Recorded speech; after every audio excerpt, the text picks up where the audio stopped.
What's going on, Chalkliners? Welcome back to another educational video from your new favorite true crime channel, Chalkline Crime. But before we get started, we ask if you're enjoying our content, please like and subscribe as it greatly helps us grow this channel, and don't forget to jingle that bell icon to get notified anytime we drop a new video. Thank you for your support. Now, without further ado, Chalkline Crime presents 13 celebrities with chilling connections to serial killers. Deborah Harry, the lead singer of Blondie, accepted a ride from Ted Bundy in the middle of the night in the 1970s. Between 1974 and 1978, Bundy brutally assaulted and murdered at least 30 young women across 7 states. His depraved acts knew no bounds. He often decapitated his victims and slept with their corpses. Bundy was attractive, well-dressed, and charming, which made women more likely to trust him. He often tricked women into helping him by wearing a cast or crutches, and had the back seat removed from his VW Bug to make more room for his victims. Debbie reported during an interview with Days magazine that she was trying to get across town to an after-hours club. A little white car pulled up and this guy offered her a ride. Debbie continued to try and flag a cab down, but the man was very persistent, and when he asked her where she was going, and learning it was only a couple blocks away, and he said, "Well, I'll give you a ride." Once inside Bundy's VW Bug, she saw it had been altered so that there were no handles to allow her to escape. It also smelled awful. To escape, she slowly rolled down the window and tried to open the door from the outside. Harry continued, "As soon as he saw that, he tried to turn the corner really fast, and she spun out of the car and landed in the middle of the street." Some have questioned the validity of Harry's claim, due to there not being a record of Bundy stalking women in New York City, but she stands by it. Whether it was Bundy or not, it sounds like she escaped an extremely dangerous situation. Woody Harrelson's father, Charles, was a hitman for hire responsible for at least a dozen murders, including that of a federal judge, and possibly even President John F. Kennedy Jr. In the early 60s, the then 20-something Charles Harrelson began a career as a violent thief and hitman. He was involved in dozens of murders and generally used a sniper rifle instead of a pistol. During his last trial, the prosecuting attorney said, "Charles Harrelson damaged everyone he came in contact with." During different times in his life, Charles claimed responsibility for the assassination of John F. Kennedy, stating he was one of the 3 tramps on the grassy knoll. Charles also said that the presumed assassin Lee Harvey Oswald was too far away to make the shot, something someone who knew their way around a sniper rifle would have unusual insight on. Woody did not see much of his father growing up, as he was only 7 when his father was convicted of his first murder. But he did develop a relationship with him later in life while visiting him in prison. Woody told People magazine, "This might sound odd to say about a convicted felon, but my father is one of the most articulate, well-read, charming people I've ever known. Still, I'm just gauging whether he merits my loyalty or friendship. I look at him as someone who could be a friend more than someone who was a father." Charles Harrelson died in prison in 2007, leaving a dark legacy behind. Chris Farley grew up within view of the Mendota Mental Health Institute, which held numerous dangerous individuals, including the serial killer Ed Gein. And he was terrified that one of them would escape and break into the Farley home. Gein, known as the Butcher of Plainfield, shocked the nation in 1957 when he was arrested in his hometown of Plainfield, Wisconsin, for the murder of hardware store owner Bernice Worden. Horrifyingly, police discovered Worden's decapitated and mutilated body hanging upside down in a shed on Gein's property. Upon searching his home, they found even more horrors: bowls made out of human skulls, a wastebasket made out of human skin, one of his victims' faces in a paper bag. Gein confessed to killing another woman, Mary Hogan, and was suspected of killing at least 7 more. He also made many trips in the middle of the night to cemeteries where he dug up the recently deceased and brought their bodies back to his home. In custody, Gein was diagnosed with schizophrenia and found mentally incompetent to stand trial. Later, he was transported to the Mendota Mental Health Institute. Farley's brother John appeared on the Fly on the Wall with Dana Carvey and David Spade podcast and said, "We lived on Lake Mendota. Around the bay is woods, pretty beautiful woods. But if you looked a little farther, there's a weird smokestack and a big brown building. It looked terrifying. When we were little kids, Ed Gein lived there. He used to like to make furniture out of people." He continued, "It's a lake, so you can hear everything. You could whisper and hear it echoing across the lake. And all of our bedrooms had doors that opened up into the backyard. Not very secure doors, flimsy doors. And then, all of a sudden in the dead of night, you'd hear the sirens go off, You'd lift your head off the pillow and look out the door, and you'd see the lights going off and the sirens going off, indicating a patient had escaped. You'd be like, sweet Jesus. There were lights and dogs. John remembered that these nights especially scared his brother Chris, saying that whenever they heard the sirens, he and his other brother Kevin would be like, oh my God, here he comes. You'd see the silhouette of Chris in our doorway with his pillow. Just a big fat silhouette saying, shut your mouth, I'm sleeping here in between your beds. Kelsey Grammar was 20 years old when his 18-year-old sister Karen was murdered by spree killer Freddie Glenn. In 1975, Glenn was a civilian employee at the United States Army Post Fort Carson in El Paso, Colorado. There, met Michael Corbett, a soldier, and together they set out on a series of horrifying murders. First, they kidnapped Daniel Van Loan, a cook leaving his job with the intention of robbing him. After killing him, the killers made off with all of 50 cents. A few days later, the duo kidnapped another soldier whom Corbett murdered with a bayonet.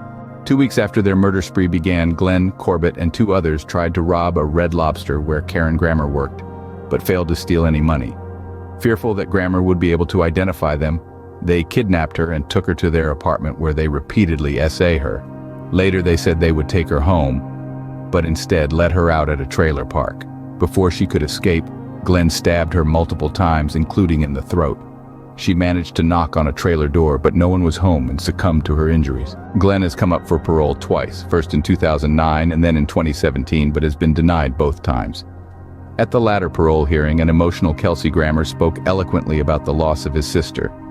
After remembering Karen as a terrific kid and saying, she was a wonderful person and I miss her all the time, he accepted Glenn's apology for the crime, adding, I forgive you. However, I cannot give your release my endorsement. To give that a blessing would be a betrayal of my sister's life. Grammar has known tremendous tragedy in his life.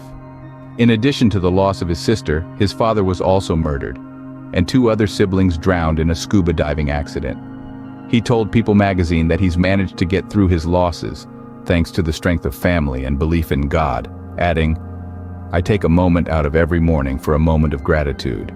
There's a great Doobie Brothers line that Michael McDonald wrote that goes, you'll always have a chance to give up, so why do it now? Travis Hallman, the husband of Real Housewives of Dallas star Stephanie Hallman, was babysat as a child by the future I-5 killer Randy Woodfield. Hallman wasn't the only person in the public eye who got up close and personal with Woodfield. The entire 1974 Green Bay Packers did too.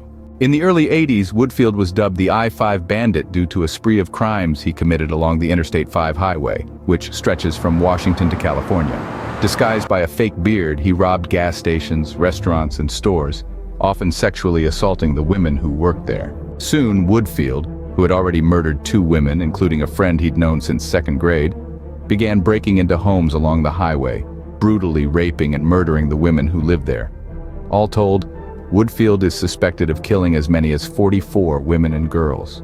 Years before this, though, Woodfield, then a star wide receiver on the Portland State University football team, babysat a young Travis Hallman multiple times. Hallman's parents knew the team's coach, who would offer up his players as babysitters. A young Hallman even considered the future serial killer to be better than most of his other babysitters because he was very active with the boy, playing games like hide and seek and tag. I just remember it was always fun because they were athletes. The reality star recalled to Oxygen.com. They were fun, they were energetic. Perhaps even more incredible, Woodfield was drafted by the 1974 Green Bay Packers, signed a $16,000 contract, and went to training camp with them. He survived numerous rounds of cuts but didn't make the opening day roster. Still, before returning home to kill dozens of women, he played alongside some of the world's greatest football players. Academy Award-winning actor Shawn Penn and serial killer Richard "The Night Stalker" Ramirez were briefly incarcerated together, and Ramirez took an alarming interest in the star. In the 1980s, Penn was a young star with a penchant for letting his temper get him into trouble. When he was arrested for punching an extra on the set of 1988's Colors, his 4th arrest in 3 years, the judge decided slaps on the wrist weren't working and sentenced him to 60 days in county jail.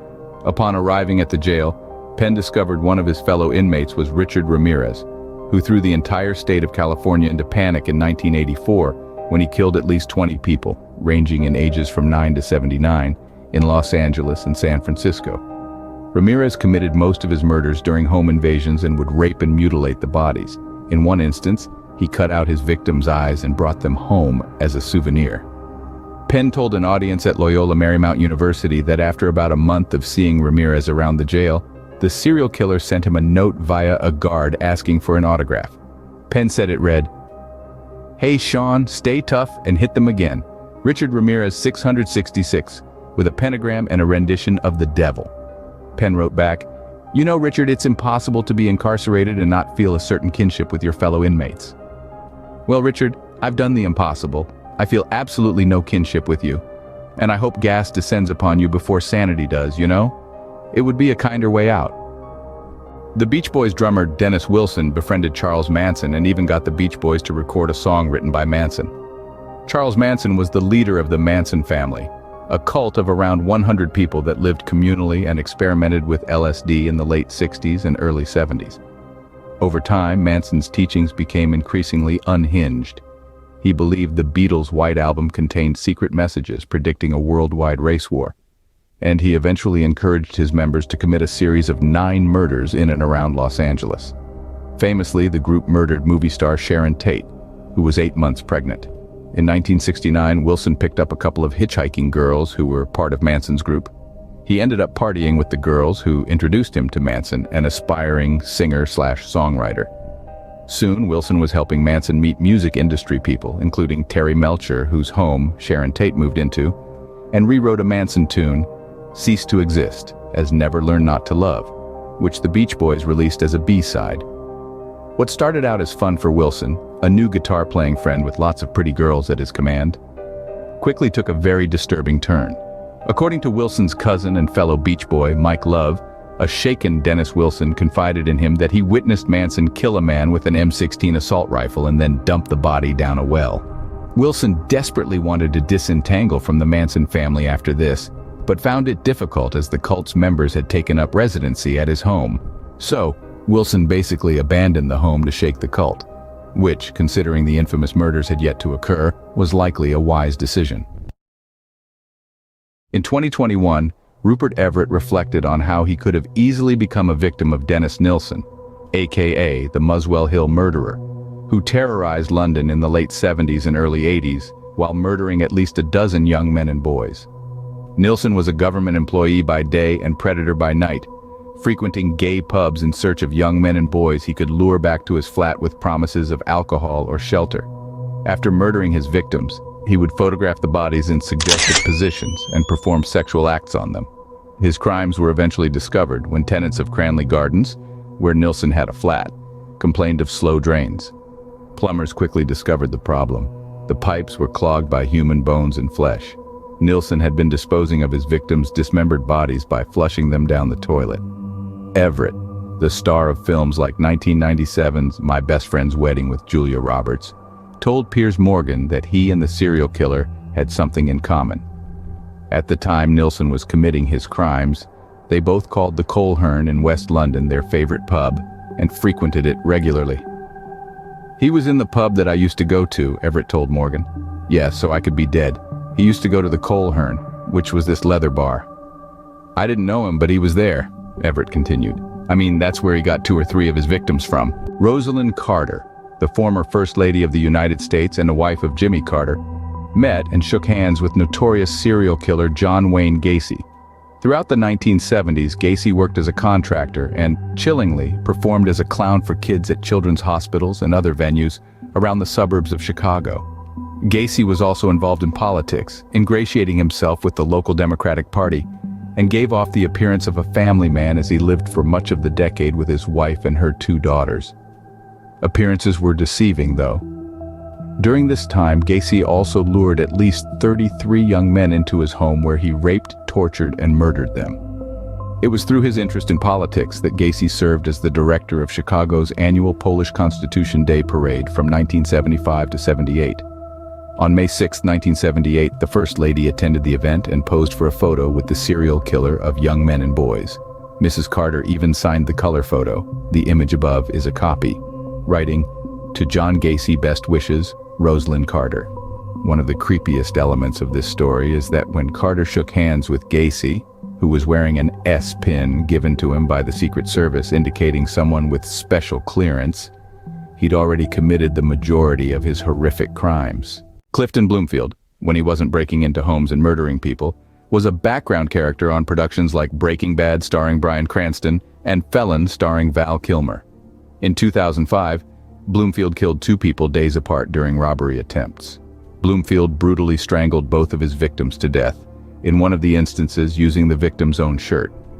Months later, Bloomfield was arrested for armed robbery and spent 18 months in jail. His crimes didn't end there, though. Not long after his release, he murdered a couple during another robbery. Finally, 6 months later, on June 2, 2008, Bloomfield murdered his final victim during yet another home invasion. After being paroled for the armed robbery, Bloomfield found work as a background actor in the many film and TV productions around the Albuquerque area, most notably Breaking Bad. This allowed the serial killer to spend hours on set with stars like Bryan Cranston and Bob Odenkirk. It was the production of Felon starring Val Kilmer and Stephen Dorff that offered Bloomfield his best opportunity. The movie, about a family man who ends up sentenced to time in a state prison after killing an intruder, was set to film in the penitentiary of New Mexico and needed background actors who could convincingly look like dangerous inmates. Bloomfield certainly had the bona fides to be cast, arriving to the audition having spent nearly 15 years behind bars and already murdered 2 people. Perhaps unsurprisingly, he got the part. The film's casting director David Cordova told KRQE, "We were expecting actors to come to our casting calls. I'm not expecting the real thing to come through." I don't think anybody else was actually aware that we had cast a mass murderer on the film. The Hillside Stranglers, Kenneth A. Bianchi and Angelo Buono, approached a woman with plans to abduct and murder her, but changed their minds when they learned her father was acting legend Peter Lorre. Bianchi and Buono were cousins who terrorized Los Angeles in 1977-78 by abducting, raping, and murdering 10 young women and girls. Bianchi murdered 2 additional women by himself. They frequently tricked women into getting into their vehicle by posing as police officers. In November 1977, the Hillside Stranglers approached 24-year-old Catherine Lore Baker with the intention of making her their next victim. However, upon looking at her identification, they spotted a photo of Baker as a girl sitting on the lap of her father, actor Peter Lorre. Fearing the attention that murdering a celebrity's daughter would bring, the serial-killing cousins let Baker go. Ironically, it's likely the cousins only recognized Lorre because his most famous role in the film M was of particular interest to them. He played a serial killer. And finally, Ashton Kutcher stumbled upon an active murder scene of Michael, the Hollywood Ripper Gargiulo, and later played an instrumental role in putting the serial killer behind bars. Gargiulo is believed to have stabbed to death his first victim, 18-year-old Tricia Picaccio, while living in Chicago in 1993. 5 years later, fearing the Chicago authorities might be closing in, Gargiulo moved to Los Angeles. In Hollywood, Gargiulo, a wannabe actor, worked as an air conditioning repairman and Hollywood nightclub bouncer. He also continued to murder, stabbing to death at least 2 more women and attempting to kill a third. The brutality of his crimes was especially horrific. In the case of 22-year-old Ashley Ellerin, Gargiulo stabbed her 47 times, nearly severing her head from her neck. Upon being arrested, Gargiulo alluded to having murdered as many as 7 other women. Convicting Gargiulo wasn't a slam dunk for the prosecution because there was a lack of forensic or eyewitness evidence tying him to the murder scenes. Thankfully, there were a number of strong witnesses, including the woman he attempted to kill and Kutcher, who at the time of the 2001 murder was a rising star on That 70s Show. Kutcher testified that he'd recently met Ellerin and the two hit it off well enough that he asked her out for drinks. The night of their date, Kutcher spoke to her on the phone at 8:24 p.m., confirming he'd pick her up at 10 p.m. Later, at 10 p.m., he called again to tell her he'd be late, but she didn't pick up. When he finally knocked on the door of her Hollywood home at 10:45 p.m., she didn't answer it. He peeked through the window and saw what he thought were fresh red wine stains on the carpet, then left, assuming she'd refused to answer the door because he was so late. The truth was, her body lay dead by the bathroom. Chillingly, Kutcher was lucky to be able to leave without incident, as it's possible Gargiulo was still inside when he was there. Kutcher's testimony established a timeline for the murder which helped make the case against the defendant. Gargiulo was convicted and sentenced to death. Recent reports from LAPD officers working on the murders at the time allude to Ashton not being truthful about not seeing Ashley's body when he had stopped by the house that night. This has been further fueled by the controversy stirred up by the Danny Masterton trial last year and cryptic Instagram posts made by Masterton's victim, Chrissy Carnell Bixler. As always, thank you for supporting our channel. Till next time, my friends, stay safe out there. Chalkline Crime over and out.